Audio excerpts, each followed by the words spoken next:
తిమోతికి రాసిన మొదటి పత్రిక మూడవ అధ్యాయము మొదటి వచనం నుండి ఏడవ వచనం వరకున్న వాక్యాన్ని మనము చూస్తా ఉన్నాము. సో, మన టెక్స్ట్ అది. మనం ఈరోజు ధ్యానించబోతా ఉన్నటువంటి టెక్స్ట్ అది. సో, ప్రార్థన చేసుకుందాం. ప్రభు యొక్క కృపని అడుగుదాము. అడిగి మనము దేవుని వాక్యం విందాం. పరిశుద్ధుడైన తండ్రి, నీ కుమారుని బట్టి నాయన, మరి పరిశుద్ధాత్ముడైన దేవుని బట్టి స్తుతిస్తున్నాము. ఈ రాత్రికాల సమయంలో మేము సంఘంగా వచ్చి నాయన ప్రార్థన చేయటానికి, మిమ్మల్ని ఆరాధించడానికి మాకు చూపిన ఈ కృపను బట్టి నిన్ను స్తుతిస్తున్నాం తండ్రి. మీరెవరో తెలుసుకొని నాయన, మరి మిమ్మల్ని మేము ప్రేమించి, హత్తుకొని, మిమ్మల్ని సేవించి, మాకు శ్వాస ఉన్నంత కాలము నీ మహిమ కోసం మేము బ్రతకటానికి మీరు మాకు సహాయం చేయండి. మా మహిమ కాదు నాయన, మా ఆలోచనలు కాదు నాయన, మా సంకల్పం కాదు. మేమున్నది మీకోసం నాయన. మా ప్రతి శ్వాస నువ్వై బ్రతకాలని మేము ఆశపడుతున్నాం నాయన. మీరు మాకు కృప దయచేయండి. ప్రార్థించే సంఘంగా మీరు మా సంఘాన్ని చేయమని ప్రార్థిస్తున్నాము. మరి మేము వినబోతున్న వాక్యము మేము చక్కగా అర్థం చేసుకోవడానికి మాకు సహాయం చేయండి. నేను వ్యర్థమైన మాటలు మాట్లాడకుండా మీరు నాకు సహాయం చేయండి. నీ వాక్యాన్ని చక్కగా వివరించగలిగిన కృప నాకు దయచేయమని ప్రార్థన చేస్తున్నాను తండ్రి. తండ్రి, ఇది మా బిడ్డల జీవితాల్లోనూ అలాగే తండ్రి అనేక మంది ఎవరెవరైతే ఈ మెసేజ్‌ని వింటున్నారో వాళ్ళ జీవితాలు కూడా ఫలించటానికి సహాయం చేయమని ప్రార్థిస్తున్నాను. నాయన, మీ కృప మాకు మరి ఈ టైం అంతటి మీద దయచేయమని యేసు నామములో అడిగి వేడుకుంటున్నాను తండ్రి. ఆమేన్. ఈరోజు నేను చెప్పబోయేటువంటి మెసేజ్ చాలా ఇంపార్టెంట్.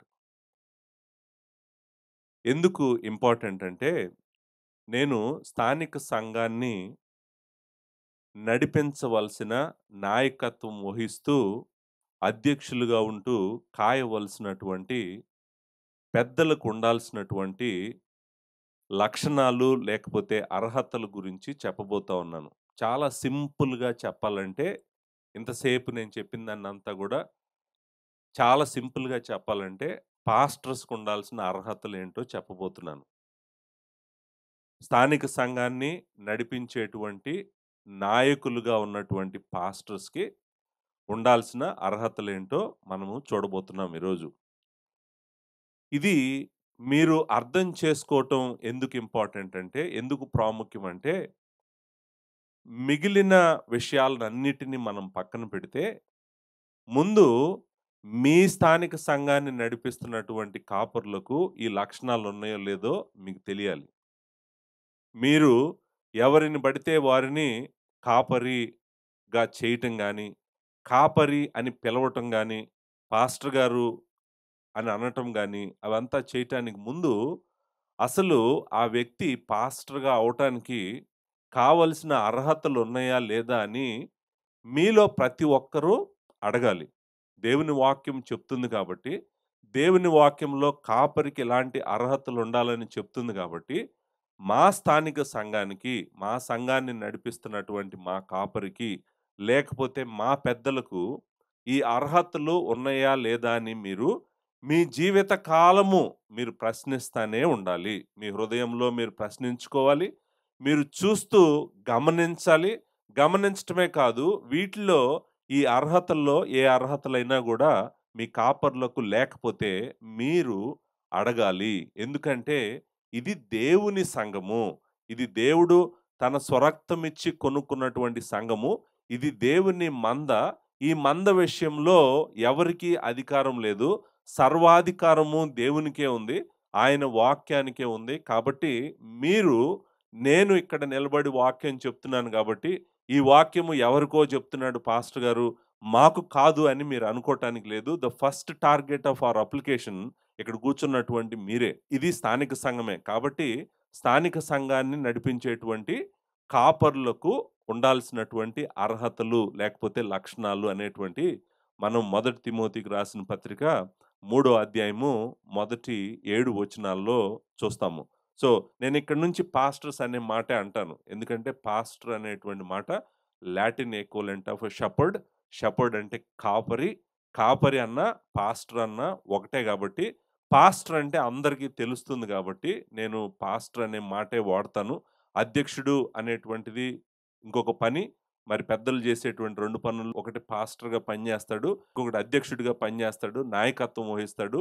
సో, ఇక్కడ ఇదంతా నేను లాస్ట్ మెసేజ్‌లో మీకు ఎక్స్‌ప్లెయిన్ చేశాను. సో, ఇక్కడి నుంచి నేను ఒకే ఒక మాట వాడుతా ఉంటాను. ఆ మాట ఏంటంటే పాస్టర్.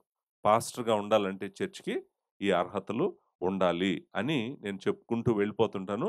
నేను చెప్తున్న ప్రతిసారి మీరు గుర్తుపెట్టుకోండి.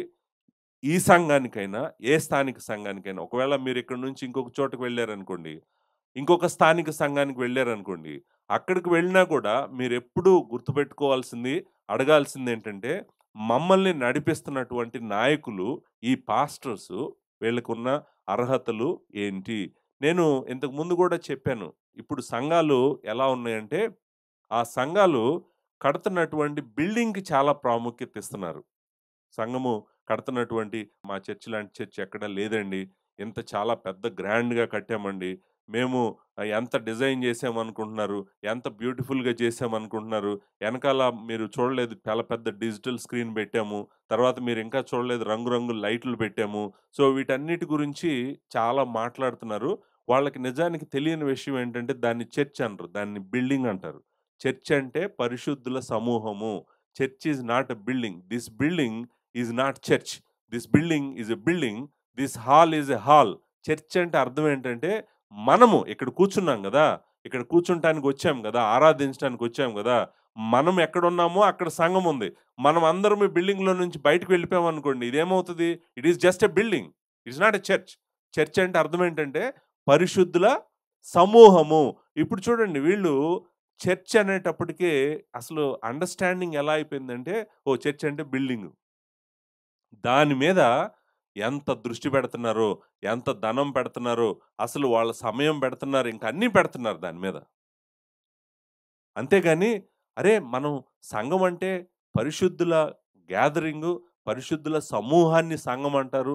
అసలు పరిశుద్ధులు ఎలా ఉన్నారు? వాళ్ళ జీవితాలు ఎలా ఉన్నాయి? వాళ్ళని నడిపించే కాపర్లు ఎలా ఉన్నారు? వాళ్ళ అర్హతలేంటి? వాటి మీద ఎవరు మనసు పెట్టట్లేదు. వాటి మీద ఎవరు మనసు పెట్టట్లేదు. వాటి గురించి ఆలోచించట్లేదు. నిజానికి నేను మాట్లాడుతున్న ఈ మాట ఉంది గదండీ! ఈ మాట జెరోమ్ అన్నాడు. ఎప్పుడు? 4 శతాబ్దంలో అన్నాడన్నమాట జెరోమ్. జెరోమ్ ఏమన్నాడంటే, అప్పుడు గూడా అదే అన్నాడు. ఇప్పుడు చాలా చాలా పెద్ద పెద్ద చర్చిలు, కాథడ్రల్స్ కడుతున్నారు. పాలరాతితో కడుతున్నారు. బంగారపు బలిపీఠాలు చేస్తున్నారు. కానీ వీళ్ళు కాపర్‌లెవరో, వాళ్ళని నడిపించే వాళ్ళెవరో వాళ్ళ మీద మాత్రం ఈళ్ళకి దృష్టి లేదు. వాళ్ళని ఎలా ఎన్నుకోవాలి? ఎలా గుర్తించాలి? వాళ్ళ కాపర్‌లను ఎలా చేయాలనే దాని మీద ఈ సంఘాలు దృష్టి పెట్టట్లేదు అని 4 శతాబ్దంలోనే అన్నాడన్నమాట జెరోమ్. Saint Jerome. సో, నేనంటుంది ఈరోజు నేను మాట్లాడుతున్నటువంటిది కొత్త విషయమేం గాదు.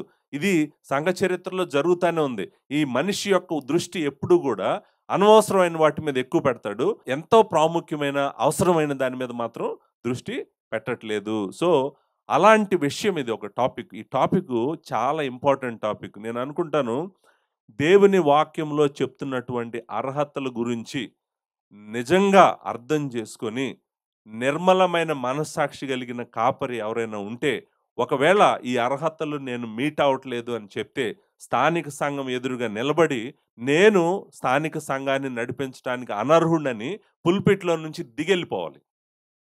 అది దేవుడు కోరుకుంటున్నటువంటి ఇంటిగ్రిటీ అన్నమాట. ఇక్కడ అంటే దేవుని వాక్యం గాబట్టి. నేను మాట్లాడుతుంది దేవుని వాక్యం ఏం చెప్తుందో మాట్లాడుతున్నాను. ఎలా నాకు ఈ లక్షణాలు లేకపోతే నేను ఏమాత్రం అర్హుడిని గాదు నిలబడటానికి. వెంటనే నేను దిగి ఇక్కడి నుంచి ఎళ్ళిపోయి నేను మామూలుగా ఒక విశ్వాసిగా కూర్చోవాల్సింది గానీ, నేను నాయకత్వం వహిస్తాను, నేను పాస్టర్‌గా ఉంటాను, మిమ్మల్ని అందరిని నడిపిస్తాను, మిమ్మల్ని పరిశుద్ధతలోకి నడిపిస్తాను, లేకపోతే మీ ఆత్మీయ స్థితిని నేను మంచిగా చేస్తాను అనేటువంటి మాటలు నేను మాట్లాడటానికి భయపడాలి. ఎందుకు భయపడాలంటే, అయ్యో! దేవుడు నన్ను అడుగుతున్నటువంటి అర్హతలు చాలా గొప్పగా అర్హతలున్నాయి. ఈ అర్హతల్లో నాకు చాలా అర్హతలు లేవు. నేను యోగ్యుడిని కాదు అని చెప్పి వెళ్లి మెదలకుండా కూర్చుంటే మంచిదని నేను అనుకుంటాను. నిజానికి ఇప్పుడు నేను చెప్పబోయే అర్హతలను మీరు చూసారనుకోండి, మీరు చదివారనుకోండి, విన్నారనుకోండి, నేననుకుంటాను ఇప్పుడు పుల్పిట్‌లో ఉన్నటువంటి చాలా మంది పాస్టర్సు డిస్‌క్వాలిఫై అయిపోతారు. జస్ట్ డిస్‌క్వాలిఫై అయిపోతారాళ్ళు. ఇదంతా చెప్పటం అయిపోయేటప్పటికే మీకే తెలుస్తది. ఈ వాక్యం ఒకవేళ ఆన్‌లైన్‌లో మీరు వింటా ఉంటే గనక, మీరు కొలవండి. మీ కాపరికి ఈ లక్షణాలున్నాయా లేదా? మీ పాస్టర్ గారికి ఈ లక్షణాలు దేవుని వాక్యం చెప్తున్న లక్షణాలున్నాయా లేదా అని మీరే మెజర్ చేయండి. మెజర్ చేస్తే ఆయన ఆ లక్షణాలకు నిలబడ్డాడనుకోండి, నిలబడతాడు. నిలబడలేదనుకోండి, నిలబడకపోతే ఆయన పాస్టర్‌గా ఉండటానికి అర్హుడు కాదు. అస్సలు అర్హుడు కాదు. ఎందుకంటే ఇది దేవుడు దేవుని కుమారుని యొక్క రక్తమిచ్చి కొనుక్కున్నటువంటి ఆత్మలు వీళ్ళు. నిత్యత్వానికి దేవుడు నడిపిస్తున్నటువంటి వ్యక్తులు వీళ్ళు. వీళ్ళని నడిపించటం చిన్న విషయం కాదు. వీళ్ళకి నాయకత్వం వహించటం చిన్న విషయం కాదు. అందరూ అనుకుంటున్నట్టు ఎవరు పడితే వాళ్ళు పాస్టర్ అయిపోతానంటే అలాంటిది కాదిది అనేటువంటిది మీకు స్పష్టంగా అర్థమవ్వాలనే ఇదంతా చెప్తున్నాను. నేను గమనించాను. నేను చూసాను అమెరికాలో. ఒకవేళ ఒక వ్యక్తి ఈ అర్హతల్లో గనక దేంట్లోనైనా గూడా డిస్‌క్వాలిఫై అయినట్టుంటే గనక మిగిలిన ఎల్డర్స్‌కి అందరికి చెప్పి తను పక్కన ఉంటాడు. మిగిలిన పెద్దలకు చెప్పి నేను అర్హుడని కాను పెద్దగా ఉండటానికి, నాయకత్వం వహించడానికి నేను అర్హుడిని కాదు అని చెప్పి అందరికీ చెప్పి, స్థానిక సంఘానికి కూడా చెప్పి ఒక విశ్వాసిగా కూర్చుంటాడు గానీ, ముందుకొచ్చి స్థానిక సంఘానికి నాయకత్వం వహించడు. అది నిర్మలమైన మనస్సాక్షి అంటే. లోపల ఒక జీవితం జీవిస్తా, సీక్రెట్ లైఫ్ ఒకటి పెట్టుకుంటా, నీ గోల్స్, నీ ఉద్దేశాలు వేరుగా పెట్టుకొని, నేను కాపరిని, నేను పాస్టర్‌ని, నేను సంఘాన్ని నడిపిస్తానని అన్నారనుకోండి. అంటే అర్థం ఏంటంటే, వాళ్ళ మనస్సాక్షి నిర్మలమైంది కాదు. వాళ్ళ మనస్సాక్షి వాత వేయబడినటువంటి మనస్సాక్షి. అసలు వాళ్ళ మనస్సాక్షి స్పందించట్లేదు. అతను ఎంత దారుణమైన స్థితిలో ఉండి పాస్టర్‌గా ఉన్నాడో అతనికే తెలీదనమాట.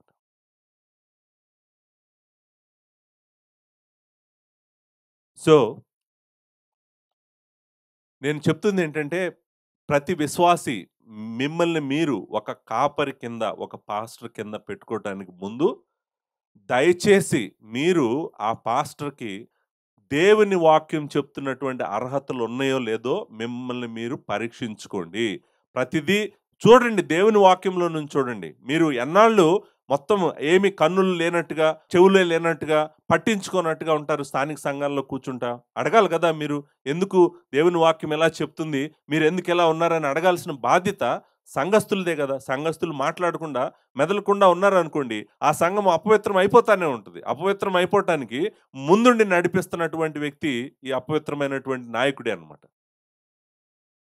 అలా ఉండకూడదు. ఇది దేవుని సంఘం. పవిత్రంగా ఉండాలి. పరిశుద్ధంగా ఉండాలి. అది ఎవరైనా సరే, నేనైనా సరే, ఆయన సంకల్పానికి గాని, ఆయన సంఘానికి కానీ, ఆయన పరిశుద్ధత గాని అడ్డు రాకూడదు. రావటానికి అసలు ఏమాత్రం అర్హత లేదని దేవుని వాక్యం చెప్తుంది. సో, ఈ అర్హతల గురించి మనము మాట్లాడుతా ఉన్నాము. బైబిల్‌లో న్యూ టెస్టమెంట్‌లో పాస్టర్ గారికి ఉండాల్సిన అర్హతల గురించి 3 చోట్ల రాయబడింది. పాస్టర్ గారికి, పాస్టర్‌గా ఉండాలనుకున్న వ్యక్తికి ఉండాల్సినటువంటి అర్హతల గురించి 3 చోట్ల న్యూ టెస్టమెంటు చెప్తుంది. మొట్టమొదటి ప్లేసు ఈరోజు మనం ఉన్నటువంటి ప్లేసు. మొదటి తిమోతికి రాసిన పత్రిక, మూడో అధ్యాయము మొదటి వచనం నుంచి ఏడో వచనం వరకు. ఇది ఇక్కడ చెప్తున్నాడాయన. కాపరి పాస్టర్‌గా ఉండాలనుకుంటే గనక ఆయనకి ఎలాంటి లక్షణాలుండాలని చెప్తున్నాడు. నేను 3 చోట్ల గూడా చదువుతాను. చదవటం వల్ల మీకు కాంప్రిహెన్సివ్ వ్యూ ఉంటది. అంటే మొత్తం తెలుస్తది మీకు. ఓహ్! ఇక్కడిలా ఉంది, ఇక్కడ ఈ లక్షణాలున్నాయి, ఇక్కడ ఈ లక్షణాలున్నాయి, ఇక్కడ ఈ లక్షణాలున్నాయి అనేటువంటిది మీకు అర్థమవుతుంది. అర్థమవ్వటం కోసం నేను చదువుతానంటున్నాను. తిమోతికి రాసిన మొదటి పత్రిక, మూడో అధ్యాయము మొదటి 7 వచనాలను నేను చదువుతాను. చదువుతుంటే మీకు అర్థమవుతుంది ఎలాంటి లక్షణాలు అవసరం అనేటువంటిది. ఎవడైనను అధ్యక్ష పదవి ఆశించిన ఎడల అట్టివాడు దొడ్డ పనిని అపేక్షించున్నాడన్న మాట నమ్మదగినది. అధ్యక్షుడగు వాడు నిందారహితుడును, ఏకపత్ని పురుషుడును, మితానుభవుడును, స్వస్థబుద్ధి గలవాడును, మర్యాదస్తుడును, అతిథి ప్రియుడును, బోధింప తగిన వాడునై ఉండి మద్యపానియు, కొట్టువాడును కాక సాత్వికుడును, జగడమాడని వాడును, ధనాపేక్ష లేనివాడునై సంపూర్ణ మాన్యత కలిగి తన పిల్లలను స్వాధీనపరుచుకొనుచు తన ఇంటి వారిని బాగుగా ఏలువాడై ఉండవలెను. ఎవడైనను తన ఇంటి వారిని ఏల నేరకపోయిన ఎడల అతడు దేవుని సంఘమును ఎలాగూ పాలించును. అతడు గర్వాంధుడై అపవాదికి కలిగిన శిక్షావిధికి లోబడకుండునట్లు క్రొత్తగా చేరినవాడై ఉండకూడదు. మరియు అతడు నింద పాలై అపవాది ఉరిలో పడిపోకుండానట్లు సంఘమునకు వెలుపటి వారి చేత మంచి సాక్ష్యము పొందినవాడై ఉండవలెను. సో, ఇది మొదటి ప్లేస్ న్యూ టెస్టమెంట్‌లో. నంబర్ 2 రెండో ప్లేస్ తీతుకు రాసిన పత్రిక మొదటి అధ్యాయము 5వ వచనం నుండి 9వ వచనం వరకు ఉన్న వచనాల్లో పాస్టర్ గారికి ఉండాల్సిన అర్హతలు రాయటం జరిగిందనమాట. తీతుకు రాసిన పత్రిక మొదటి అధ్యాయము 5వ వచనం నుంచి 9వ వచనం వరకు. నేను నీకు ఆజ్ఞాపించిన ప్రకారము నీవు లోపముగా ఉన్న వాటిని దిద్ది ప్రతి పట్టణములోనూ పెద్దలను నియమించు నిమిత్తమే నేను క్రేతులో నిన్ను విడిచి వచ్చితిని. ఎవడైనను నిందారహితుడును ఏకపత్ని పురుషుడును దుర్వ్యాపార విషయము నేరము మోపబడని వారై అవిధేయులు కాక విశ్వాసులైన పిల్లలు గలవాడనై ఉన్న ఎడల అట్టి వానిని పెద్దగా నియమించవచ్చును. ఎందుకనగా అధ్యక్షుడు దేవుని గృహ నిర్వాహకుని వలె నిందారహితుడై ఉండవలెను. అతడు స్వేచ్ఛాపరుడును ముక్కోపియు మద్యపానియు కొట్టువాడును దుర్లాభమును అపేక్షించువాడును కాక అతిథి ప్రియుడును సజ్జన ప్రియుడును స్వస్థ బుద్ధి గలవాడును నీతిమంతుడును పవిత్రుడును ఆశా నిగ్రహము గలవాడునై ఉండి తాను హితబోధ విషయమై జనులను హెచ్చరించుటకును ఎదురాడు వారి మాట ఖండించుటకును శక్తి గలవాడగునట్లు ఉపదేశమును అనుసరించి నమ్మదగిన బోధను గట్టిగా చేపట్టుకొనువాడునై ఉండవలను. చూడండి, అసలు అసలు ఈ స్టాండర్డ్ చదువుతుంటే నాకే భయం వేస్తుంది అనమాట. అసలు ఏంటి ఈయన ఎక్స్పెక్ట్ చేస్తుంది మన దగ్గర నుంచి అంటే, ఒక కాపరి దగ్గర నుంచి, ఒక పాస్టర్ దగ్గర నుంచి దేవుడు ఏమి కోరుకుంటున్నాడు, ఎలాంటి జీవితాన్ని కోరుకుంటున్నాడు, ఎలాంటి లక్షణాలను కోరుకుంటున్నాడంటే, కాపరికి ఇది చదువుతుంటే ఇదేముంది ఈజీగా చేసేస్తానని అన్నాడు అనుకోండి, అసలు నిజంగా అసలు దేవుడు ఏం కోరుకుంటున్నాడు అతనికి తెలియట్లేదు, అర్థం చేసుకోలేకపోతున్నాడు అనమాట. అంత హై స్టాండర్డ్ కోరుతున్నాడు అనమాట. ఉన్న అందరిలో కన్నా కూడా పవిత్రుడిగా ఉండాలంట, నిజంగా నీతిమంతుడిగా ఉండాలంట, అందరూ చూస్తుంటారంట. చూడండి అసలు ఏం ఎక్స్పెక్ట్ చేస్తున్నాడు. అంతేకాదు దేవుని వాక్యము చక్కగా బోధించగలిగిన వాడే ఉండాలి, తప్పు చెప్తుంటే తప్పు చెప్తున్నావు అని ఖండించగలిగిన వాడే ఉండాలి. అసలు ఏంటి ఈ క్వాలిఫికేషన్స్ అన్ని చూస్తుంటే మనకు చాలా హై స్టాండర్డ్ దేవుడు పాస్టర్ గారికి పెట్టాడు అనేటువంటిది మనకు దేవుని వాక్యంలో అర్థమవుతుంది. ఇది రెండో ప్లేస్. అండ్ మూడో ప్లేసు మొదటి పేతురు రాసిన పత్రిక 5వ అధ్యాయము మొదటి 4 వచనాలను నేను చదువుతాను. మొదటి 4 వచనాలను నేను చదువుతాను. ఇక్కడ కూడా మీరు చాలామంది గమనించరు ఇక్కడ అర్హతలు ఉన్నాయని, లేకపోతే క్వాలిఫికేషన్స్ లేకపోతే లక్షణాలు ఉన్నాయని చాలామంది గమనించరు ఈ టెక్స్ట్లో. నిజానికి ఉన్నాయి కూడా అక్కడ. సో ఉన్నాయి కాబట్టే నేను చూపించాలనుకుంటున్నాను. 5వ అధ్యాయము మొదటి వచనం నుండి. తోటి పెద్దను క్రీస్తు శ్రమలను గూర్చిన సాక్షిని బయలుపరచబడబో మహిమలో పాలివాడనైన నేను మీలోని పెద్దలను హెచ్చరించుచున్నాను. చూడండి ఇక్కడ లక్షణాలు చూడండి, ఎలాంటి లక్షణాలు ఉండాలని కోరుకుంటున్నారు వాళ్ళకి.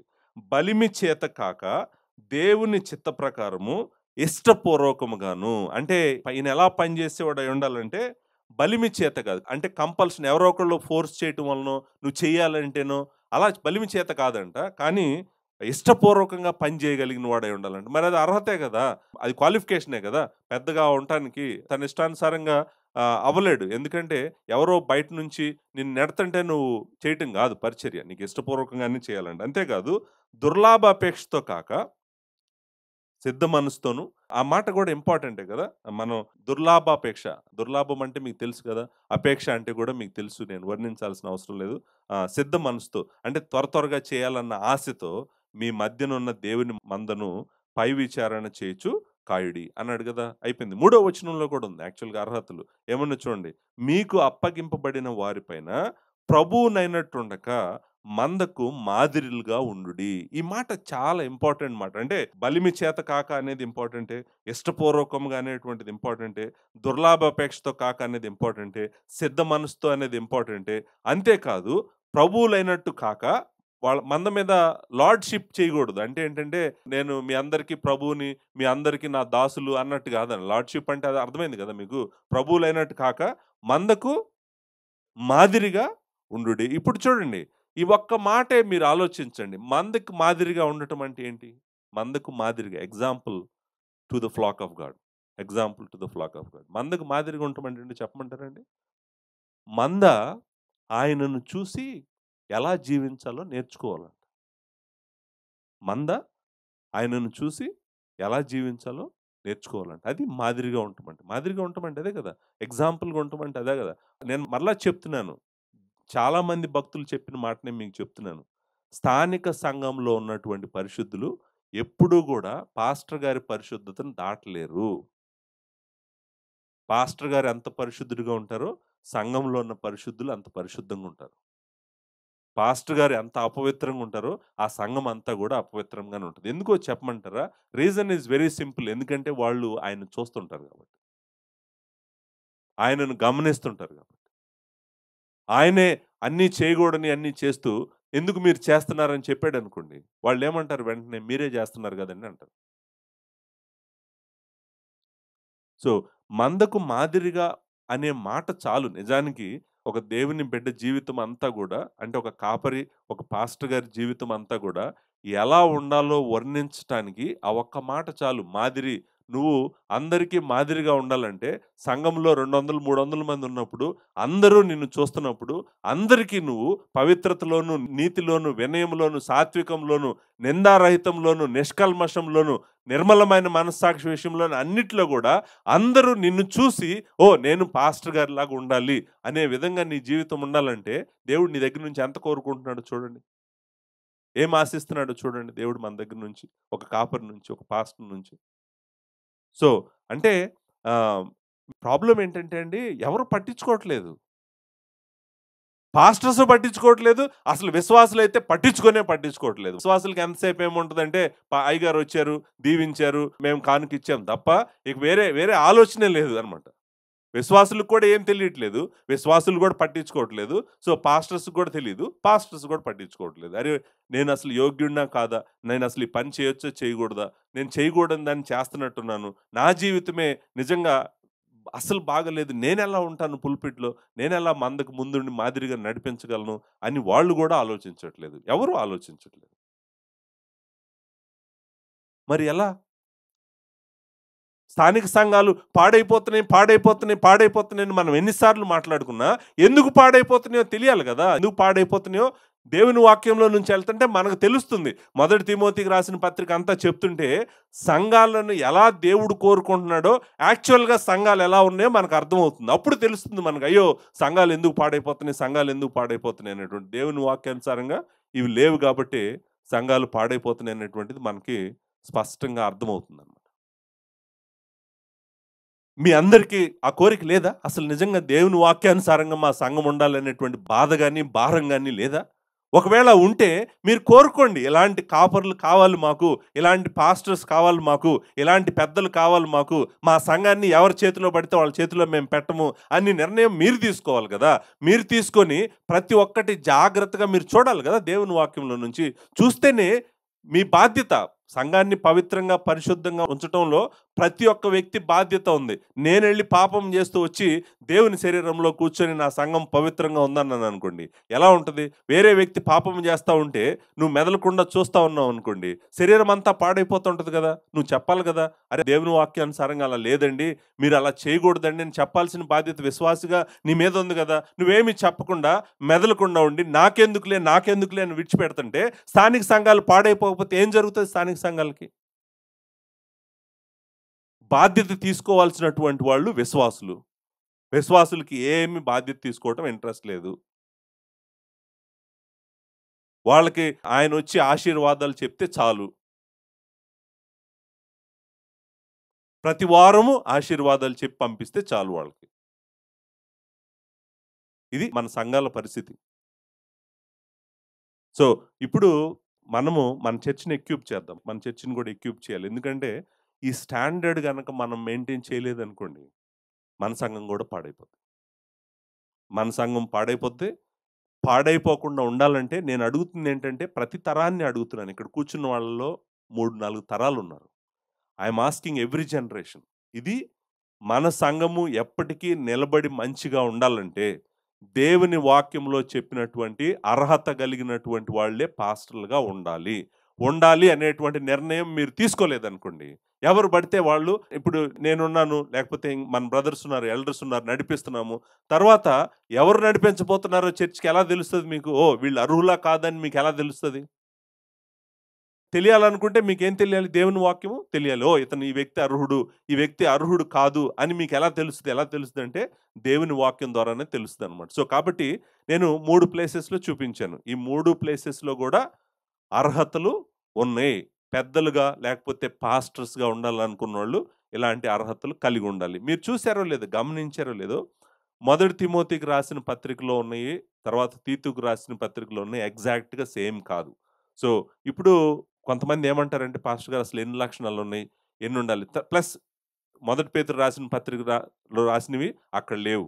సో, మనకు అర్థమవుతుందేంటంటే, మనకి ఒక పాస్టర్‌గా ఉండాల్సినటువంటి వ్యక్తిలో ఉండాల్సినటువంటి కామన్ క్వాలిటీస్ అన్నీ దేవుని వాక్యంలో మనం అక్కడ, ఇక్కడ, అక్కడ కలిపి అన్నీ కలిపి తీసుకోవాలి. అంతేగాని ఇక్కడ తీసుకుంటాను నేను మొదటి తిమోతి, తర్వాత తీతు వదిలిపెట్టేస్తాను. లేకపోతే మొదటి పేతురు విడిచిపెట్టేస్తాను. అలా కుదరదు. మొత్తం కలిపి అన్నీ కలిపి దేవుని సంకల్పం అంతా గూడా ఒక పాస్టర్ గారికి ఉండాల్సిన లక్షణాలు చెప్తున్నప్పుడు అన్నీ తీసుకోవాలి. మనం కొన్ని తీసుకొని, కొన్ని విడిచిపెట్టేస్తానంటే కుదరదు. ప్రతి చోట ఉన్నటువంటి లక్షణాలన్నీ గూడా మనం తీసుకోవాలి. మరలా తిరిగొచ్చేద్దాం. మనం ఫస్ట్ తిమోతికి తిరిగొచ్చేద్దాం. మనం అక్కడున్నాం గదా! మొదటి తిమోతిలో ఉన్నాము. మొదటి తిమోతినే మనం చూసి అర్థం జేసుకోవటానికి ప్రయత్నము చేద్దాం. ఇంతకీ మనం అడగాల్సినటువంటి ప్రాముఖ్యమైన ప్రశ్నేంటంటే, ఈ అర్హతల్లోకి వెళ్ళటానికి ముందు అసలు దేవుడు సంఘాన్ని నడిపించాల్సినటువంటి పాస్టర్స్‌కి అర్హతలు ఎందుకు పెట్టాడు? మనం అడగాల్సినటువంటి ఇంపార్టెంట్ ప్రశ్న ఇది. అర్హతలు దేవుడు ఎందుకు తన వాక్యంలో ఇచ్చాడు? అంటే కారణం ఏమైనా ఉందా? దానికి ఏమన్నా రీజన్స్ ఏమైనా ఉన్నాయా? మనం ఏమన్నా రీజన్స్‌ని ఐడెంటిఫై చేయగలమా? కనుగొనగలమా అనేటువంటిది మనం అడుగుతున్నటువంటి ప్రశ్న అన్నమాట. తెలుసుకోగలమా? తెలుసుకోగలమా అంటే, నేను అట్‌లీస్ట్ నేను ఆలోచించిన దాన్ని బట్టి నాకు అంటే స్థానిక సంఘం అంటే ఏంటి? స్థానిక సంఘం నడిపించే పాస్టర్ గారికి ఈ లక్షణాలు ఎందుకు అవసరము? ఏం జరుగుతుంది అనేటువంటిది నేను చూస్తే, నేను కొన్ని కారణాలు, కొన్ని రీజన్స్ ఎందుకు దేవుడు ఈ క్వాలిఫికేషన్స్ లేకపోతే ఈ అర్హతలను ఇచ్చాడు అనేటువంటిది ఆలోచించినప్పుడు నాకు కొన్ని కారణాలు కనిపించినాయి. నేను ఆ కారణాలు గూడా చెప్పటానికి ప్రయత్నం చేస్తాను. సో, మొట్టమొదటి కారణము ఏంటంటే ఇక్కడ ఆయన మాట్లాడుతూ ఉన్న ఒక విషయం ఏంటంటే, దేవుని సంఘంలో, జీవము గల దేవుని సంఘంలో జనులు ఎలాగో ప్రవర్తించాలో అని చెప్తూ మాట్లాడుతున్నటువంటి మాటలు కాదు ఇవి. అంటే ఆయన చర్చిని ఎలా నడిపించాలో దేవుడు మనకి చెప్తున్నాడు. ఆ సంఘాన్ని ఎలా నడిపించాలో అదే కదా! మూడో అధ్యాయం 14 వచనంలో చూసాము. జీవం గల దేవుని సంఘంలో జనులు ఎలాగో ప్రవర్తించాలో చెప్తున్నాడు. సో, చెప్తూ ఆయన సంఘమంతా ఎలా ప్రవర్తించాలి, పురుషులు ఎలా ప్రవర్తించాలి, స్త్రీలు ఎలా ప్రవర్తించాలి అన్నీ చెప్పుకుంటూ వచ్చాడిప్పుడు. మూడో అధ్యాయంకొచ్చేటప్పటికే స్థానిక సంఘాన్ని నడిపిస్తున్నటువంటి పాస్టర్సు ఎవరో ఎలా ఉండాలో, వాళ్ళ పనులేంటో చెప్పబోతా ఉన్నాడు. చెప్పబోతూ ఫస్ట్ ఏం చెప్తున్నాడంటే, వాళ్ళ అర్హతలు చెప్తున్నాడు. అర్హతలు చెప్తున్నాడు. ఎందుకంటే నేననుకుంటాను కొన్ని కారణాలు నేను చెప్తాను. మొట్టమొదటి కారణం ఏంటంటే, దేవుని సంఘాన్ని నడిపించటం అనేటువంటిది స్టీవర్డ్‌షిప్. స్టీవర్డ్‌షిప్ అంటే అర్థము తెలుగులో మనము గృహ నిర్వాహకత్వము అంటాం. ఏమంటాము? గృహ నిర్వాహకత్వము.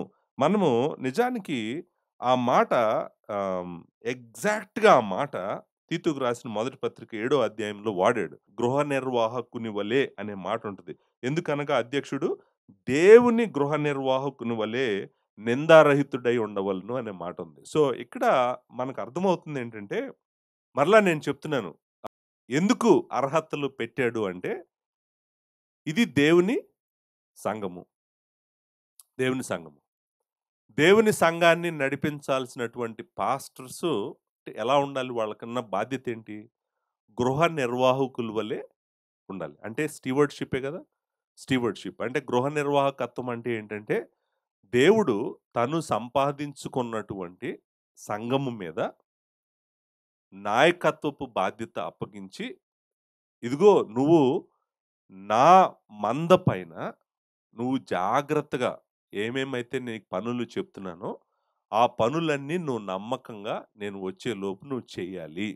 అని దేవుడు ఈ వ్యక్తికి బాధ్యతను అప్పగించాడు. గృహ నిర్వాహకత్వం అంటే ఏంటంటే, మనము చాలా సార్లు మేనేజర్ అంటుంటాం గదండీ కంపెనీల్లో. కంపెనీల్లో మేనేజర్ ఏం జేస్తుంటాడంటే, ఆ కంపెనీ ఓనరు ఎందుకైతే ఆ మేనేజర్‌ని తీసుకున్నాడో, ఆ మేనేజర్‌కి ఏ ఏ పనులైతే అప్పగించాడో, ఆ పనులన్నీ చేయటానికి ఆ మేనేజర్‌ని అక్కడ పెడతాడు. ఆ మేనేజర్ ఆ పనులన్నీ చేస్తాడు. సో, అంటే మీకు అర్థమైంది గదా! ఇప్పుడు నా క్వెషన్ ఏంటంటే, మీరు ఒకవేళ మీ బిజినెస్‌ని మేనేజ్ చేయటానికి మీరు ఒక మేనేజర్‌ని తీసుకోవాలనుకున్నారనుకోండి. ఎవరిని పడితే ఆళ్ళని తీసుకుంటారా మీరు? ఎందుకు తీసుకోరు? ఎందుకు తీసుకోరంటే, మీరు ఆయన చేతుల్లో ఏం పెడుతున్నారో మీకు తెలుసు గాబట్టి. ఆయన చేతుల్లో ఏం పెడుతున్నారో మీకు తెలుసు. ఆయన నిజంగా అది చేయగలడో లేదో మీకు తెలియాలి. ఆయనకి అర్హతలున్నాయో లేదో తెలియాలి. ఎవరి చేతుల్లో పెడితే ఆళ్ళ చేతుల్లో మీరు మీ బిజినెస్ పెట్టరు గదా! బిజినెస్ పెట్టేటప్పుడు నీ క్వాలిఫికేషన్ ఏంటి? నీకు ఎక్స్‌పీరియన్స్ ఎంతుంది? అంటే నువ్వు స్టీవర్డ్‌షిప్ అక్కడికొచ్చేటప్పటికే నువ్వు స్టీవర్డ్‌షిప్‌లో చాలా జాగ్రత్తలు తీసుకుంటున్నావు నువ్వు. ఎందుకంటే, రేపేదన్నా జరిగితే నష్టం మనకే వస్తదిగా అనేటువంటి బాధ్యత నువ్వు తీసుకుంటున్నావు అక్కడ. ఇక్కడ దేవుని గృహ నిర్వాహకత్వానికొచ్చేటప్పటికే ఏం క్వాలిఫికేషన్స్ ఉండకూడదా? దేవుడేమి జాగ్రత్తలు తీసుకోడా? ఆయన గృహ నిర్వాహకత్వానికొచ్చేటప్పటికే? సో, నేనంటాను దేవుడు ఎందుకు అర్హతలు రాసాడంటే, ఆయన ఎవరో భూమి మీద చూపించటానికి సంఘం ఉంది గాబట్టి, ఆ సంఘాన్ని నడిపించేటువంటి వ్యక్తి ఆయనను పోలి ఉండాలి. కాబట్టి ఆయన లక్షణాలు ఆ వ్యక్తికి ఉండాలి. దేవుని కుమారుని యొక్క లక్షణాలు దేవుని కుమారుడిలాగా ఉన్న వ్యక్తికే, ఆ లక్షణాలు కలిగిన వ్యక్తికే దేవుడు మందను అప్పగిస్తాడు. మందను ఎవరు పడితే వాళ్ళకి అప్పగించడు. గృహ నిర్వాహకుడు కాబట్టే ఆ వ్యక్తికి అర్హతలు అవసరం అనేటువంటిది మీరు జాగ్రత్తగా గుర్తించండి. సో, ఒక కారణం ఎందుకు దేవుడి వాక్యంలో అర్హతలున్నాయో చెప్తున్నాను. నంబర్ 2 రెండో కారణము ఏంటంటే, ఈ కాపరి లేకపోతే పాస్టర్ గారు ఈయన మందతోనే ఉంటాడు ఎప్పుడు గూడా. మందతోనే ఉంటాడు అంటే తెలుసు గదా! మీకు మందతో ప్రయాణం చేస్తుంటాడు. కాపరి ఎవరితో ఉంటాడు? మందతో ఉంటాడు. ఒకవేళ మందని గనక కాపరి వదిలేసాడనుకోండి. మీరు గొర్రెలు, కాపరి తెలుసు గదా మీకు. మందని ఒకవేళ కాపరి విడిచిపెట్టాడనుకోండి. మందకెలా ఉంటది? మందెలా ఉంటది? మంద ఇన్‌సెక్యూర్‌గా ఫీల్ అవుతది కదా! ఇన్‌సెక్యూర్‌గా ఫీల్ అవుతదా? ఫీల్ అవ్వదా? అంటే మీ అందరికీ తెలుసు. అవి మనిషి లేకుండా బతకలేవు. కాపరి లేకుండా బ్రతకలేవు. నీళ్లు కావాలన్నా కాపరి గావాలి. గడ్డి కావాలన్నా కాపరి గావాలి. మేత కావాలన్నా కాపరి గావాలి. అంతేకాదు ఒక స్థలం నుంచి ఇంకొక స్థలానికి వెళ్ళాలన్నా గూడా కాపరి గావాలి. డైరెక్షన్ గూడా తెలీదు వాటికి. ఎటు నుంచి ఎటెళ్ళాలో గూడా తెలీదు. తర్వాత ఎటు నుంచి ఆపదొస్తుందో గూడా వాటికి తెలీదు. సో, అంటే అర్థమేంటి? అర్థమేంటంటే కాపరి ఎప్పుడూ గూడా మందతోనే ఉండాలి. మంద యాంగ్జైటీ వచ్చేస్తది మందకి. ఎప్పుడైతే కాపరి వదిలేసి ఎళ్ళిపోయాడనుకోండి, ఏమవుతది ఆ మందకి ఏమొస్తది? యాంగ్జైటీ వస్తది. అంటే వరీ అవుతుండి. చింతిస్తుంటాయి. నా మీదకి వచ్చి ఏదైనా పడిపోతే నాకు కాపుదల లేదు అనేటువంటి భయము మందకి ఉంటదనమాట. నేనందుకే చెప్తున్నాను. స్థానిక సంఘ కాపరి సంఘాన్నొదిలేసి మీటింగులకెళ్ళటం ఏంటి? వారం అంతా తిరిగొస్తాం ఏంటి? అసలు ఏంటిది? Is it a biblical understanding? అంటే దేవుని సంఘాన్ని విడిచిపెట్టి, దేవుని బిడ్డల్ని విడిచిపెట్టి, నువ్వు చాలా ఫేమస్ ప్రీచర్‌వని, నువ్వు ఇంటర్నేషనల్ ప్రీచర్‌వని నువ్వు తిరుగుతుంటావా మందనొదిలేసి? దేవుడు నీకిచ్చినటువంటి మందని. సో, నేనంటాను ఇక్కడ రెండో రీజన్ ఎందుకు క్వాలిఫికేషన్స్ అప్లై అయినియి అంటే, ఎందుకు దేవుడు అడుగుతున్నాడంటే, ఈ కాపరి మందతో ప్రయాణం చేస్తాడు. మందతో ప్రయాణం చేసేటప్పుడు ఏం జరుగుతుంటదంటే, నువ్వు జాగ్రత్తగా గమనించండి. మందతో ప్రయాణం చేస్తా ఉన్నప్పుడు కాపరులకు ఎవరికీ లేని కొన్ని ప్రివిలేజెస్ ఉంటాయి. కొన్ని ప్రివిలేజెస్ ఏంటో నేను ఎగ్జాంపుల్ చెప్తాను. పాస్టర్ గారికి మీ ఇంటికి రావటానికి యాక్సెస్ ఉంటది ఆయనకి. He has access to come into your home. You don't give that access to everyone. You want to stay secure and safe. అందరికి మీ హోమ్స్‌ని ఓపెన్ చేయరు మీరు. కానీ పాస్టర్ గారు అనేటప్పటికి హోమ్ ఓపెన్ చేస్తారు. పాస్టర్ గారు has access to your homes. Not only that అదొక్కటి మాత్రమే కాదు. ఇంకా ఆయనకి చాలా సార్లు పాస్టర్ గారు కాబట్టి, మీ వ్యక్తిగతమైనటువంటి విషయాలు గూడా చాలా చెప్తారు పాస్టర్ గారికి మీరు. మా జీవితంలో ఇలా జరుగుతుందండి. మా పరిస్థితులు ఎలా ఉన్నాయండి, మా బిడ్డలు ఎలా ఉన్నారండి, మాకిలా జరిగిందండి ఇంతకుముందు, ఇలా జరుగుతుందండి, మాకేం చేయాలో తెలియట్లేదు. చాలా విషయాలు మీరు ఆయనతో లేకపోతే పాస్టర్ గారి వైఫ్ ఇద్దరు కూర్చున్నప్పుడు, మీరు చాలా పర్సనల్ డీటెయిల్స్ అన్నీ వాళ్ళతో షేర్ జేస్తారు. మీ కష్టాలు అన్నీ చెప్తారు. మీకున్న ప్రాబ్లమ్స్ అన్నీ చెప్తారు. అంతేకాదు, మీరు జాగ్రత్తగా గమనించండి. అర్హతలు దేవుని వాక్యంలో దేవుడెందుకు పెట్టాడు అనేటువంటిది మీరు ఆలోచిస్తే మీకు అర్థమవుతది. అంతేకాదు, pastor has access to women. అంటే స్త్రీలను దగ్గరగా చూడొచ్చు. చూడొచ్చు కాదు, చూస్తాడు. మరి మీరు చూస్తుంటారు గదా! వాళ్ళొచ్చి ప్రార్థన చేయించుకుంటున్నప్పుడు వీళ్ళు కొన్నిసార్లు తలల మీద గూడా చేతులు పెడుతుంటారు. He has a direct access to women. నేను అట్లా పెట్టడం తప్పు. ఏ సిస్టర్‌నైనా గూడా అసలు తాకటం అనేటువంటిదే తప్పు. నేనంటుందేంటంటే దేర్ ఈస్ ఎన్ యాక్సెస్. నేను పాస్టర్‌గా ఉన్నాడు గాబట్టి, ఈయనకి ఆ యాక్సెస్ ఉంటది. ప్రార్థన చేయించుకోవటానికొస్తారు. ఎదురుగా నిలబడతారు, మాట్లాడతారు. ఎదురుగా నిలబడి మాట్లాడినప్పుడు మిగిలిన పురుషులతో మాట్లాడరు. మిగిలిన పురుషులతో ఎవరితో ఎదురుగా నిలబడి అలా మాట్లాడరు. ఈయన మాట్లాడతాడు. మాట్లాడతాడు గాబట్టి అంటే స్త్రీలు మాత్రమే కాదు, పిల్లలతో గూడా.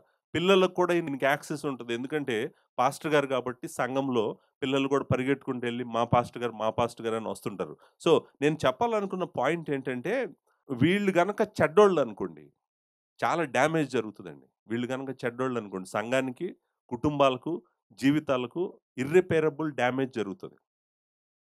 సో, నేనేమంటానంటే, మందతో ప్రయాణం చేస్తా ఉంటాడు గాబట్టి, మంద డీటెయిల్స్ అన్నీ, మంద కష్టాలన్నీ తెలుసు గాబట్టి, మందలో ఉన్నటువంటి బలహీనులెవరో, వాళ్ళ బాధలేంటో, వాళ్ళ కష్టాలేంటో అన్నీ తెలుసు గాబట్టి, మ్యానిప్యులేట్ చేసి వాళ్ళ జీవితాలని తన కోసము వాడుకోటానికి అవకాశం ఉంది గాబట్టే, వాటన్నిటిని ప్రివెంట్ చేయటానికి దేవుడేమన్నాడంటే, ఎవరు పడితే వాళ్ళు ఈ పదవిలోకి రావటానికి వీల్లేదు. ఎవరు పడితే వాళ్ళు అధ్యక్ష పదవిని తీసుకోవటానికి గాని, దీంట్లోకి గాని రావటానికి యాక్సెస్ లేదు. అతను ఇలాంటి లక్షణాలు కలిగున్నోడైతేనే అతను స్థానిక సంఘానికి కాపరిగా ఉండగలడు. ఇది రెండవ రీజన్. అండ్ మూడవ రీజన్, నేనిప్పుడు ఫ్లాక్‌తో ఉంటాడు అనేటువంటిది మందని కాస్తున్నాడంటేనే కాపరి గాబట్టి మీరు 1 పీటర్ 5 కోట్ చేసుకోవచ్చు. తర్వాత ఇక్కడ వచనాలు గూడా మీరు కోట్ చేయొచ్చు. అంటే ఈ పాయింట్‌కి గూడా కోట్ చేయొచ్చు. ఎందుకంటే కాపరి మందతో ప్రయాణం చేస్తుంటాడు కాబట్టి కోట్ చేయొచ్చు. అందుకే అంటాను, పాపం చాలామంది స్త్రీలకు తెలీదు. వాళ్ళు ప్రార్థన చేయించుకోవటానికి వెళ్తుంటారు. చేతి మీద తల మీద చేతులు పెడుతుంటారు. ఇలాంటివన్నీ జరుగుతున్నాయి సంఘాల్లో. ఇదంతా కూడా జరగకూడనిదంతా జరుగుతుంది. అంటే ఎంత అప్రమత్తంగా ఉండాలో చూడండి మనం. మనం గనక ఆ రెస్పాన్సిబిలిటీ వదిలేసామంటే ఇప్పుడు నేను నేను అక్కడి దాకెందుకు, మన సండే స్కూల్‌లో టీచర్‌గా పనిచేయాలంటేనే మేము 100 ఆలోచిస్తాం. ఎవరిని పడితే వాళ్ళని తీసుకోం మేము. సండే స్కూల్‌లో టీచర్‌గా పనిచేయాలంటేనే స్త్రీ అయితేనే మనం తీసుకుంటున్నాం ఇప్పుడు. పురుషుడిని తీసుకోవట్లేదు మనం. ఎందుకని? ఆడపిల్లలున్నారు, చిన్న పిల్లలున్నారు. ఒకవేళ ఎవరైనా పురుషుడు నేను పరిచర్య చేస్తాను సండే స్కూల్‌లో అంటే, ఆయన భార్యతో కూర్చోవాల్సిందే వచ్చి. ఆయన భార్య పరిచర్య చేస్తున్నప్పుడు ఆమెతో ఉండాల్సిందే. అంటే ఎందుకు జాగ్రత్తలు తీసుకుంటున్నామంటే, మాకు తెలుసు మనిషి యొక్క స్వభావం ఏంటో, మనిషి ఎలా ఆలోచిస్తాడో, ఎలాంటి పనులు చేస్తాడో దేవుని వాక్యానుసారంగా మాకు తెలుసు కాబట్టే, దేవుని వాక్యానుసారంగా జాగ్రత్తగా సంఘాన్ని ఎక్కడికక్కడ పవిత్రంగా ఉండటం కోసం, పరిశుద్ధంగా ఉండటం కోసం మనం స్టెప్స్ తీసుకుంటున్నాం. నంబర్ 2, ఎందుకు అర్హతలు అవసరమో చెప్తున్నాను. నంబర్ 3, మూడో పాయింటు, ఇంకా మూడోదేంటంటే, ఆఫ్‌కోర్స్ ఆయన ఇందాక నేను 1 పీటర్ 5:3లో చదివినట్టుగా ఆయన మాదిరి. మందకు మాదిరి. మందకు మాదిరిగా ఉన్న అతనికి అర్హతలు లేకుండా ఉంటాయా? మందకు మాదిరిగా ఉండాలంటే ముందు ఆయన అర్హుడై ఉండాలి గదా! ఆయనకు అర్హతలు లేకుండా ఎలా ఉంటాయి? సో, అంటే అందరూ మందంతా ఆయన్ను చూస్తారంట. మందందరికీ ఆయన మాదిరిగా ఉండాలంట. అంటే మాదిరిగా ఉండాలంటేనే నీలో లక్షణాలు ఉండాలి. అర్హతలుండాలి. అర్హతలు లేని వాడిని మాదిరిగా ఎందుకు ముందు పెడతాం మనము? క్వాలిటీస్ ఉంటేనే కదా! ఆ క్యారెక్టరిస్టిక్స్ ఉంటేనే కదా మనం ముందు పెడతాం. లేకపోతే మనం ముందు పెట్టమనమాట. దిస్ ఈజ్ నంబర్ 3, మూడవ రీజన్ ఎందుకు మనము పెట్టాలనేటువంటి. నాలుగోది నేను అనుకుంటాను వెరీ ఇంపార్టెంట్ థింగ్. అంటే ఇవి కొంచెం కనెక్టెడ్‌గా ఉంటాయి గానీ సెపరేషన్ అనేటువంటిది చూపించడానికి ప్రయత్నం చేస్తున్నాను. నాలుగోదేంటంటే చెడ్డోళ్ళుంటారు గదండీ! చెడ్డ ఉద్దేశ్యము.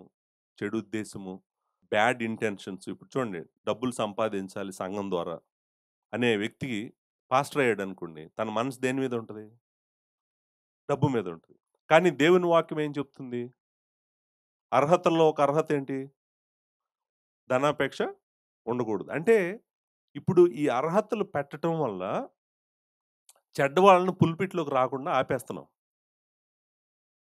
అర్థమైందా నిన్న? ధనాపేక్ష కలిగిన వాడున్నాడనుకోండి, పుల్పిట్‌లోకి రావాలని ప్రయత్నం చేసి, అంటే ఈ స్థానం గనక తను తీసుకోగలిగితే, తను ఎక్కువ డబ్బులు సంపాదించగలను అని అనుకున్నాడనుకోండి, ఈ స్థానం కోసం పరిగెడతానే ఉంటాడు. పరిగెడతానే ఉంటాడు. ఇది ఎలాగైనా తీసుకోవాలని ప్రయత్నం చేస్తుంటాడు. సో, ఎలా ఆపగలం మనం అతన్ని? దేవుడు ఎలా ఆపగలడు అతన్ని? అర్హతలు పెట్టడం ద్వారానే ఆపగలడు. లేకపోతే ఎలా ఆపుతాం మనం అతన్ని? అతన్ని ఆపలేం గదా! ఇందాక చెప్పినట్టుగా. రెండోది, ఇంకొక పాయింట్ కూడా చెప్తున్నాను. సో, అతను example he is after women అనుకోండి. అంటే స్త్రీల వెనకాల ఎళ్తున్నాడనుకోండి. పాస్టరే.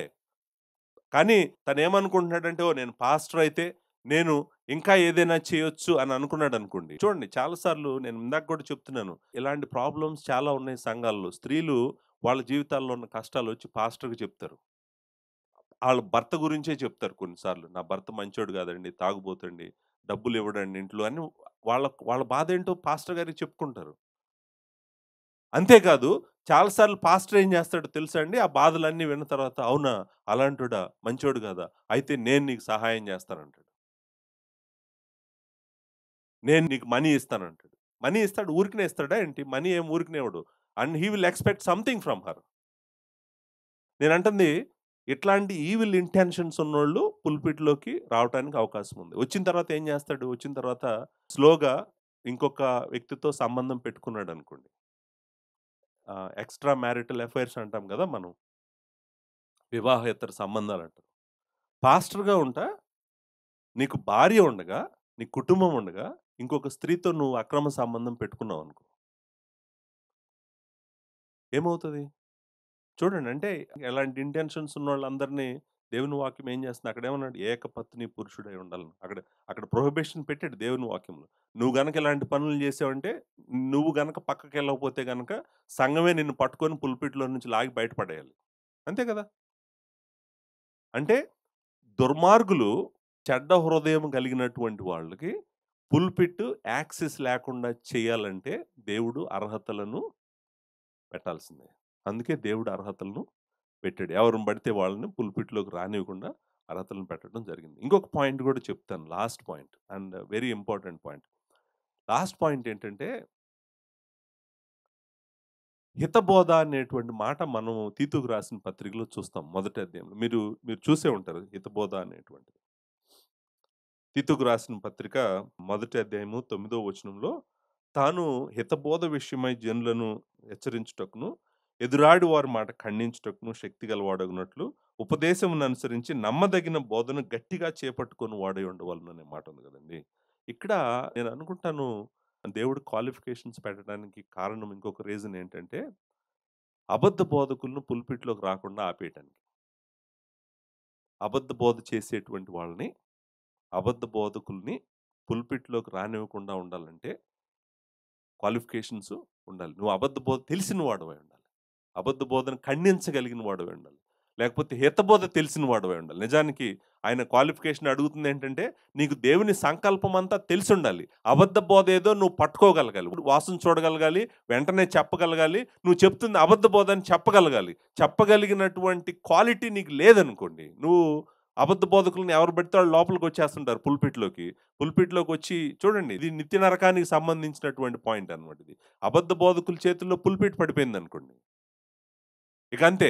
వాళ్ళ డెస్ట్రక్షనే ఇంక. ఇంకా వాళ్ళ కింద ఉన్నోళ్ళందరూ నాశనానికే వెళ్ళిపోవటానికి అవకాశం ఉంది గాబట్టి, దాని నుంచి కాపాడటానికి కూడా నేననుకుంటాను, దేవుని వాక్యము తెలిసిన వాడే అయ్యుండాలి పెద్దగా అవ్వాలంటే.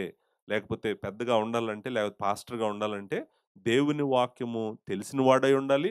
అబద్ధ బోధను ఖండించగలిగిన వాడై ఉండాలి. అలాగే సత్యాన్ని చక్కగా ప్రకటించగలిగిన వాడు, ఉపదేశించగలిగిన వాడై ఉండాలి. సో, ఈ లక్షణాలన్నీ ఎందుకు పెట్టాడు దేవుని వాక్యంలో అంటే, ఎందుకు పెట్టాడంటే అబద్ధ బోధకుల నుంచి పుల్పిట్‌ని దేవుడు సెక్యూర్ చేయటానికి, భద్రం చేయటానికి. సో, దుర్మార్గుల నుంచి దేవుడు పుల్పిట్‌ని సెక్యూర్ చేయాలి. అబద్ధ బోధకుల నుంచి దేవుడు పుల్పిట్‌ని సెక్యూర్ చేయాలి. అంతేకాదు, మందకి మాదిరిగా ఉండాలి కాబట్టి వాళ్ళ జీవితాల్లో ఈ లక్షణాలు కావాలి. అంతేకాదు మందతో ప్రయాణం చేస్తుంటారు కాబట్టి వాళ్ళు చాలా జాగ్రత్తగా ఉండగలిగిన వాళ్ళై ఉండాలి. అన్నిటికి మించి ఇది దేవుని గృహము కాబట్టి, దేవుని గృహము మీద గృహ నిర్వాహకుడిలా ఉండాలి కాబట్టి, తప్పకుండా అతను దేవుని లాంటి లక్షణాలు, దేవుని కుమారుడు లాంటి లక్షణాలు అతను కలిగుండాలి. ఎవరు పడితే వాళ్ళకి ఈ అధికారాన్ని దేవుడు ఇవ్వడు. ఏలటము అనే మాట మీరు చదివారా లేదా అక్కడ? మీరు అంటే నేను గృహ నిర్వాహకత్వం అని తీతుకులో చూపించాను. ఇక్కడ ఫస్ట్ తిమోతిలో చాప్టర్ 3లో 5వ వచనంలో ఎవడైనాను తన ఇంటి వారిని ఏలనేరకపోయిన యెడల అతడు దేవుని సంఘమును ఎలాగూ పాలించును అనే మాట ఉంది గదండీ! సో, ఆ పాలించటం సేమ్ అంటే నేను అంటుందేంటంటే మేనేజింగ్ అంటాం మనం. Managing the house hold of God అంటాం గదా! మేనేజింగ్ అంటే ఏంటి? గృహ నిర్వాహకత్వం. మళ్ళీ again it is coming back to the same thing stewardship అన్నమాట. అంటే ఇంటినే నువ్వు సరిగ్గా చూడకపోతే నువ్వు ఎలా దేవుని సంఘాన్ని చూస్తావు అనేటువంటిది ఈ మాట యొక్క ఉద్దేశ్యం అన్నమాట. సో, నేను ఈ 5 కారణాల వలన దేవుని వాక్యము స్పష్టంగా ఎంత స్పష్టంగా ఒక చోట కాదు, 2 చోట్ల కాదు, 3 చోట్ల పాస్టర్‌గా ఉండాలనుకున్న వ్యక్తి యొక్క లక్షణాలను క్లియర్‌గా రాసి దేవుడి వాక్యంలో భద్రపరచటం జరిగింది. ఇప్పుడు మనము ఏం చేయాలంటే, ఏంటి ఈ లక్షణాలు అనేటువంటి ప్రయాణం మనం మొదలు పెట్టాలనమాట. సో, ఏంటి దేవుని సేవకుడుగా, ఒక పాస్టర్‌గా ఉండాలంటే ఎలాంటి లక్షణాలు ఈ వ్యక్తికి ఉండాలి? ఆ లక్షణాలను మనము 2వ వచనం నుంచి 7వ వచనం వరకు చూడబోతా ఉన్నాము. నేను 3:1 ఆల్రెడీ ఎక్స్‌ప్లెయిన్ చేశాను. సో, 3:2-3:7 ఇవన్నీ గూడా లక్షణాలే. ఇక్కడ 15 లక్షణాలున్నాయి. ఎన్ని లక్షణాలున్నాయండి? 15 లక్షణాలున్నాయి. అట్‌లీస్ట్ మీరు మార్క్ చేసుకోండి. మార్క్ చేసుకుంటే నేను ఆపేస్తాను ఈ రోజుకి. నెక్స్ట్ వెడ్నెస్‌డే మనం చూద్దాం. 15 లక్షణాలున్నాయి ఇక్కడ. ఏమేమి లక్షణాలున్నాయో చెప్తాను. మొట్టమొదటిది నిందారహితుడై ఉండాలంట. 2 ఏకపత్ని పురుషుడై ఉండాలంట. 3 మితానుభవుడై ఉండాలంట. 4 స్వస్థ బుద్ధి గలవాడై ఉండాలంట. 5 మర్యాదస్తుడై ఉండాలంట. 6 అతిథి ప్రియుడై ఉండాలంట. 7 బోధింప తగిన వాడై ఉండాలంట. 8 మద్యపాని కాగూడదంట. కాక అనే మాట తర్వాత వర్డ్‌లో ఉంది. మద్యపాని కాక అని రాసుకోండి అక్కడ. 8, 9 కొట్టువాడును కాక. మీకు కొట్టడం అంటే తెలుసు గదా! నేను మీకు కొట్టడం గురించి చెప్పాల్సిన అవసరం లేదు. సో, 9వ లక్షణము కొట్టువాడు అనేటువంటిది. 10 సాత్వికుడు. 11 జగడమాడని వాడు.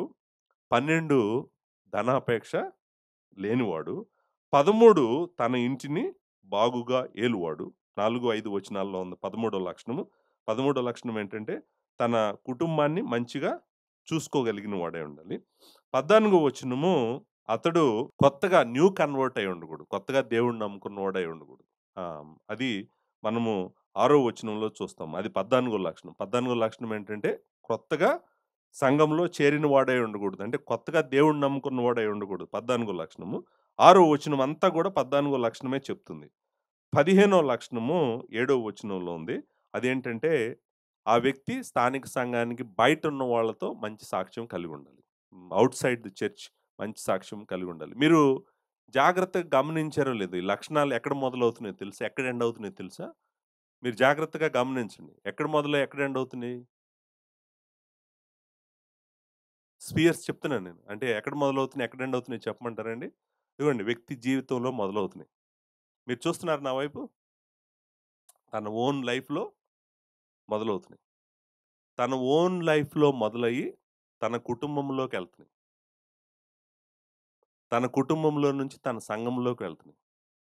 తన సంఘంలో నుంచి తన సంఘానికి బయటకి వెళ్తున్నాయి. సో, ఇది మూవ్ అవుతున్నటువంటి డైరెక్షన్ అన్నమాట.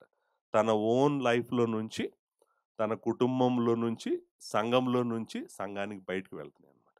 సో, ఈ లక్షణాలను మనము చూడబోతున్నాము. ప్రభువు మనకి మరి ఈ లక్షణాలు కలిగినటువంటి పాస్టర్స్‌ని మన సంఘానికి ఎప్పుడు దయచేయాలని నేను కోరుకుంటూ ముగిస్తున్నాను. Thank you very much.